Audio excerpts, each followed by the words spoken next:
Vijayawada university మంచి భవిష్యత్తు కోసం తెలుగు విద్యార్థులు ఇష్టపడే యూనివర్సిటీ.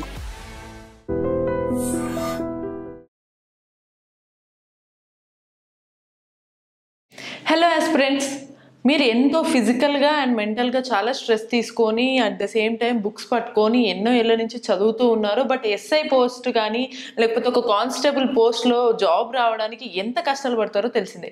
మరి ఈసారి ఎన్ని పోస్టులు ఉండబోతున్నాయి, ఎలాంటి స్ట్రాటజీస్ యూజ్ చేసి మీరు ఈసారి జాబ్ ఖచ్చితంగా తీసుకోవచ్చు, కొట్టచ్చు, ఇవన్నీ డీటెయిల్స్ తెలుసుకోవడానికి ఇప్పుడు మన ముందు కాంపిటేటివ్ మెంటర్ ధనంజయ రావు సార్ మన ముందు ఉన్నారు. సార్ని అడిగి తెలుసుకుందాం. సార్ చాలా ఇంపార్టెంట్ పాయింట్స్ చెప్పారు, వీడియో ఎండ్ వరకు చూడండి. సార్ నమస్తే సార్, ఎలా ఉన్నారు? సార్ ఈసారి ఎస్ఐ కానిస్టేబుల్ పోస్టులు అంటే మనకు తెలిసిందే, చాలా మంది అసలు వేలల్లో చాలా మంది విద్యార్థులందరూ కాలేజ్ టైం నుంచి ప్రిపేర్ అవుతూ ఉంటారు వీటికి.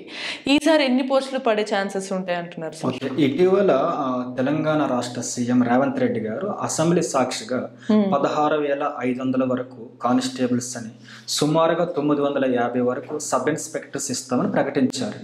అలాగే ప్రెసెంట్ ఇటీవల ఏపీ రాష్ట్ర సీఎం కూడా ఏమని ప్రకటించారంటే సుమారుగా 6,000 ఖాళీలు అయితే పోలీస్ డిపార్ట్మెంట్లో ఉన్నాయి, ఫాస్ట్గా ఫిల్ చేస్తామని ప్రకటించారు.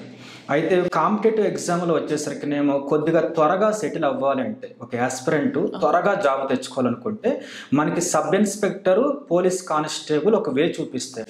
కంపారిటివ్లీ గ్రూప్స్లో టైం బాగా తీసుకుంటుంది, హెవీ సిలబస్ ఉంటుంది, వాటితో కంపారిజన్ కొద్దిగా తక్కువ సిలబస్ ఉంటుంది. ఓకే, ఇంకొకటి ఇక్కడ మనకి ఏమవుతుంది అంటే కానిస్టేబుల్ ఎస్ఐకి వచ్చేసరికి ఎక్కువ మెంబర్స్ కాలేజ్ ఏజ్ అంటే డిగ్రీ ఆర్ బీటెక్ నుంచి స్టార్ట్ చేస్తారు. కొంతమంది ప్రిపరేషన్, కొంతమంది అది అయిపోయి కూడా ప్రిపరేషన్ స్టార్ట్ చేస్తారు. ఏది ఏమైనప్పటికీ కూడా కాంపిటీషన్ ఉంటూనే ఉంటుంది, జాబులు త్వరగా కూడా వస్తాయి. ఇంకొకటి ఏంటంటే పెద్ద నెంబర్ ఆఫ్ పోస్టులు, 16,500 అనేది ఈ రోజులో చాలా పెద్ద నెంబర్. అయితే తెలంగాణ గవర్నమెంట్ గత 2 times కూడా అంతే యావరేజ్ నెంబర్ ఆఫ్ పోస్టులు అయితే తీసింది. అయితే సబ్ ఇన్స్పెక్టర్ 950 అనేది 2016లో అంత పోస్టులు తీసింది తెలంగాణలో. అయితే 19లో తీయలేదు అన్ని నెంబర్ ఆఫ్ పోస్టులు, 22లో కూడా నెంబర్ ఆఫ్ పోస్టులు తీయలేదు. కానీ ఇప్పుడు వచ్చినటువంటి నోటిఫికేషన్, రాబోతున్న నోటిఫికేషన్ 950 సబ్ ఇన్స్పెక్టర్స్. ఓకే, ఒక నార్మల్ విలేజ్ బ్యాక్గ్రౌండ్ యాస్పిరెంట్స్ కి సబ్ ఇన్స్పెక్టర్ డ్రీమ్ గా ఉంటుంది అనమాట. అంటే అన్ని నెంబర్స్ వస్తున్నాయంటే జోనల్ వైజ్ విడిపోయేసరికి ఒక సీరియస్ యాస్పిరెంట్, ప్రతి యాస్పిరెంట్ మెన్ ఆర్ ఉమెన్ కి సబ్ ఇన్స్పెక్టర్ అవడానికి ఇన్ని పోస్టులు సపోర్ట్ చేస్తాయి. కాబట్టి సరిగ్గా సిలబస్ ని అర్థం చేసుకొని, సరిగ్గా కాంపిటీషన్ అనాలిసిస్ చేసుకొని, సరిగ్గా స్ట్రాటజీ ఫాలో అయితే ఈసారి కానిస్టేబుల్ కంటే కూడా సబ్ ఇన్స్పెక్టర్లు ఎక్కువ ఉన్న కంటే చాలా ఈజీగా జాబ్ వచ్చేస్తుంది అనమాట. అక్కడ మంచి నోటిఫికేషన్ ఉన్నట్టు. ఓకే సార్, ఇప్పుడు మీరు స్ట్రాటజీ ఫాలో అవ్వాలన్నారు కదా, యాక్చువల్ అసలు పోస్టులు పడే అవకాశాలు ఎక్కువ ఉన్నాయి అన్నట్టు మనకి తెలంగాణ గవర్నమెంట్ తరపు నుంచి మనకి అఫీషియల్గా చెప్పేశారు. కానీ దానికి ముందు తీసుకోవాల్సిన జాగ్రత్తలు అంటే స్ట్రాటజీ, ప్రిపరేషన్, ప్లానింగ్, ఎటువంటి కోచింగ్ స్ట్రాటజీస్ తీసుకుంటే బాగుంటుంది అంటారు చెప్పండి. బేసికల్గా సబ్ ఇన్స్పెక్టర్, పోలీస్ కానిస్టేబుల్ నిజంగా సబ్ ఇన్స్పెక్టర్ అవ్వాలనుకుంటే నోటిఫికేషన్ రాకుండా ముందుగానే, అంటే నోటిఫికేషన్ వచ్చే టైంకి ఒక రీడింగ్ ఏం అవ్వాలి ఆర్ వన్స్ కోచింగ్ ఏం అవ్వాలి గ్యారంటీగా. ఓకే, దీనికి సబ్ ఇన్స్పెక్టర్కి.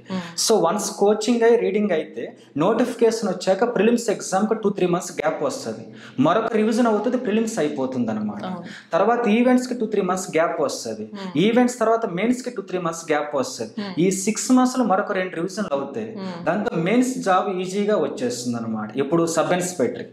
ఇదే కానిస్టేబుల్కి అయితే మాత్రం చాలా మెంబర్స్ని చూస్తాం కదా, ఎవరైతే కాలేజ్ డేస్ లో బాగా హార్డ్ వర్క్ చేసే నేచర్ ఉంటుందో, ఎవరైతే గ్యారంటీ కానిస్టేబుల్ ఫీల్ అవుతారో వారు నోటిఫికేషన్ వచ్చినా కూడా ప్రిలిమ్స్ క్వాలిఫై అవుతారు, గ్యారంటీగా ఎక్కువ పోస్టులు కాదు. ప్రిలిమ్స్ కి మెయిన్స్ కి మధ్యలో గ్యాప్ 6 months వస్తుంది. బాగా 2 రివిజన్ చేస్తే కానిస్టేబుల్ జాబ్ ఈజీగా వచ్చేస్తుంది. కానీ ఇక్కడెక్కడ డైల్యూట్ అవ్వకూడదు. వన్స్ మీరు కానిస్టేబుల్ ఆర్ ఎస్ఐ అని ఫిక్స్ అయితే జాబ్కి సంబంధించి మీరు ప్రిపరేషన్ స్టార్ట్ చేసినప్పటి నుంచి మెయిన్స్ ఎగ్జామ్ అయ్యే వరకు కూడా మీరు డైవర్ట్ అవ్వకుండా వెళితేనే, ఎవ్రీ డే ఎవ్రీ సెకండ్ కూడా కష్టపడితే కానిస్టేబుల్ 100కి 1000% గ్యారంటీగా వస్తుంది.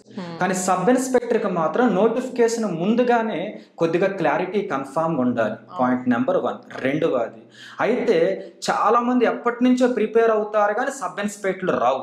అవునా కదా, ఎక్కువ చూస్తాం. దీనికి గల మేజర్ కారణం ఏంటంటే వీరు కోచింగ్కి వెళ్ళి ఇన్స్టిట్యూట్లో ఏం చెబుతారో అవి మాత్రమే చదివి కూర్చుంటారు. ఓకే, కానీ అప్పటికే ఎక్స్పీరియన్స్ ఉన్న వాళ్ళు ఇవి ఎప్పుడో చదివేసి ఉంటారు కాబట్టి వారు వైడ్ నాలెడ్జ్ గ్యాదర్ చేస్తారు. ఇంకొకటి sub inspector constable mathematics key role play చేస్తాయి. మ్యాథ్స్ కన్ఫామ్ గా డైలీ ప్రాక్టీస్ చేయాలి. కానీ చాలా మంది ఏం చేస్తారంటే జస్ట్ క్లాసులు వింటారు, క్లాస్ నోట్స్ ప్రాక్టీస్ చేస్తారు తప్ప డైరెక్ట్ గా ఎగ్జామ్స్ అయితే రాయరు. నిజంగా మీరు సబ్ ఇన్స్పెక్టర్ అవ్వాలనుకుంటే మాత్రం కనీసం డేకి ఒక స్మాల్ ఎగ్జామ్ రాయాలి మ్యాథ్స్ మీద. ఓకే, ఇంకొకటి ఫస్ట్ పేపర్ మ్యాథ్స్ ఉంటుంది మెయిన్స్ లో 200 మార్క్స్. 200కి మినిమం వీరు daily half day maths practice చేసి ఒక ఎగ్జామ్ రాస్తే మాత్రం 200కి 130-140 స్కోర్ మినిమం గ్యారంటీకి వస్తుంది. ఓకేనండి, ఒకటి. రెండవ పాయింట్ ఏంటంటే వీరు ఎవరి దగ్గర అయితే కోచింగ్ తీసుకుంటారో అది క్లాస్ నోట్స్ వరకే యూజ్ చేయాలి. ప్రాక్టీస్కి ఎట్టి పరిస్థితుల్లో ఆ బుక్ వాడకూడదు, ఆ చెప్పిన వ్యక్తి యొక్క బుక్ ప్రాక్టీస్ చేయకూడదు. ఎందుకంటే వైడ్ నాలెడ్జ్ కావాలి కాబట్టి. రెండవది ఇది దూరం చేసుకుంటే సబ్ ఇన్స్పెక్టర్ వస్తుంది. మూడవది వచ్చేసరికి జిఎస్కి వద్దాం ఒక్కసారి. జిఎస్కి వచ్చేసరికి నేను అన్ని సబ్జెక్టులు ఈక్వల్ గా చదివితే అట్ ది ఎండ్ 200కి 120, 110, 125 వచ్చి ఆగిపోతున్నారు. అలా కాకుండా current affairs 50 marks, science 40 marks, geography approximate గా 25 to 30 మార్క్స్. ఇది కాకుండా ఇండియన్ హిస్టరీ, ఈ 4 సబ్జెక్ట్స్ ని పిల్లర్ గా పెట్టుకున్నట్లయితే ఈ 4 కలిపి యావరేజ్ గా మీకు 145 మార్క్స్ వెయిటేజ్ కలిగి ఉంటాయి. మీరు ఒకవేళ సరిగ్గా ప్లాన్ చేసుకొని ఈ 4 సబ్జెక్టులు ఎవ్రీడే 1 అవర్ అయినా ప్రిపేర్ అయితే మీరు మెయిన్స్ రాసే లోపు ఈ 4 సబ్జెక్టులు ఒక 10 times రివిజన్ అవుతాయి. వైడ్ నాలెడ్జ్ వస్తుంది. దానివల్ల బెనిఫిట్ ఏంటంటే మీకు 145 ఈ 4 సబ్జెక్టులోనే మీకు 120 వచ్చేస్తాయి. నెగిటివ్ ఉంటది కాబట్టి మిగిలిపోయిన 55 మార్క్స్ లో మీకు ఒక 20 వచ్చిన 145 అయిపోతాయి. ఈ 145 ఈ 130 మ్యాథ్స్ పేపర్ 275 తో సివిల్ ఎస్ఏ మీ జోన్ లో 1 ఆఫ్ ది టాప్ స్కోర్లు అవుతాయి. ఒకటి అయితే ఇందులో రెండవ మిస్టేక్ చెబుతాను. నాన్ మ్యాథ్స్ వాళ్ళు ఉంటారు, మరి ఈ పోస్టులకి ఎలా అప్రోచ్ అవ్వాలి? నాన్ మ్యాథ్స్ వాళ్ళు ముందు నాన్ మ్యాథ్స్ అనే మాట తీసేసి, ఓకేనా, ఎవరైనా కాంపిటేటివ్ ఎగ్జామ్ ఒకటైనా భావించి వీరికి మ్యాథ్స్ వెంటనే రిసీవ్ అవ్వడం చెప్పి అర్థమవుతుంది కదా. బాగా వచ్చిన ఫ్రెండ్ని కానీ ఒకవేళ ఎవరు సపోర్ట్ చేయకపోతే మాలాంటి మెంటర్స్ ఉంటారు స్పెషల్లీ ఫర్ వీళ్ళకి క్లారిటీ ఇవ్వడం కోసం. మెంటర్షిప్ లో జాయిన్ అయితే బెనిఫిట్ ఏంటంటే వీరు నాన్ మ్యాథ్స్ ని గుర్తించి మ్యాథ్స్ లో 200 మార్క్స్ లో 100 అర్థమెటిక్ 100 రీజనింగ్ ఉంటుంది అప్రాక్సిమేట్. ఈ రీజనింగ్ మీద వీళ్ళు కమెంట్ తెప్పిస్తారు మెంటర్స్. ఓకేనా, దీని వల్ల రీజనింగ్ లో 100 గానే అప్రాక్సిమేట్ గా ఒక 75-80 వచ్చిన, అర్థమెటిక్ లో మీకు 100 మీద అప్రాక్సిమేట్ గా 30-40 వచ్చిన 125 వరకు వెళ్ళిపోతారు. అప్పుడు మీరు 270 అప్రాక్సిమేట్ వచ్చేస్తుంది. మీరు ఒకవేళ నాన్ మ్యాథ్స్ అయితే. మ్యాథ్స్ అయినా కూడా ఫస్ట్ టైం చిన్న ఏజ్ లో సబ్ ఇన్స్పెక్టర్ అవ్వాలంటే ఈ ప్యాటర్న్ బాగుంటుంది. ఓకే, ఒకవేళ ఈ ప్యాటర్న్ నీకు కుదరడం లేదు ప్రిపేర్ అవ్వడం, ఓకే అనుకుందాం, అప్పుడు ఈ ప్యాటర్న్ ఫాలో అయ్యే వాళ్ళని వెతుక్కొని జాయిన్ అయితే వెతుక్కొని ఎంటర్ అయితే మీరు త్వరగా జాబ్ లో జాయిన్ అవుతారు. టైం వేస్ట్ చేసుకోవద్దు. 900 పోస్టులు చాలా పెద్ద నోటిఫికేషన్.